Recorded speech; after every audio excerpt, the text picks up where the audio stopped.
நாட்டை புயலில் இருந்து காப்பாற்றிய நிகழ்வை பத்தி பார்க்க போறோம்.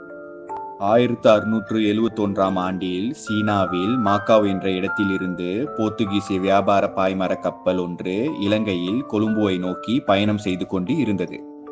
நடுக்கடலில் கடுமையான புயலில் இந்த போர்த்துகீசியர்களின் கப்பல் சிக்கிக்கொண்டது. அந்த கப்பலில் இருந்த போர்த்துகீசியர்கள் என்ன செய்வது என்று தெரியாமல் கடலில் மூழ்கப் போகிறோமோ என்ற பயத்தில் அஞ்சி நடுங்கினார்கள். புயலின் வேகம் அதிகரிக்க கப்பல் மூழ்கும் நிலையை நெருங்கியது. அந்த நிலையில் கப்பலில் இருந்த போர்த்துகீசியர்கள் அனைவரும் கன்னி மரியாவை கண்ணீரோடு ஜபித்தார்கள். அவர்கள் தங்களை இந்த பயங்கரமான புயலில் இருந்து காப்பாற்றுமாறு வேண்டினார்கள். நாங்கள் நலமுடன் கரை சேரும் இடத்தில் கன்னி மரியா உனக்கு ஒரு தேவாலயம் எழுப்புகிறோம் என நினைத்து கொண்டார்கள். சிறிது நேரத்தில் கொஞ்சம் கொஞ்சமாக புயலின் சீற்றம் குறைந்தது. பிறகு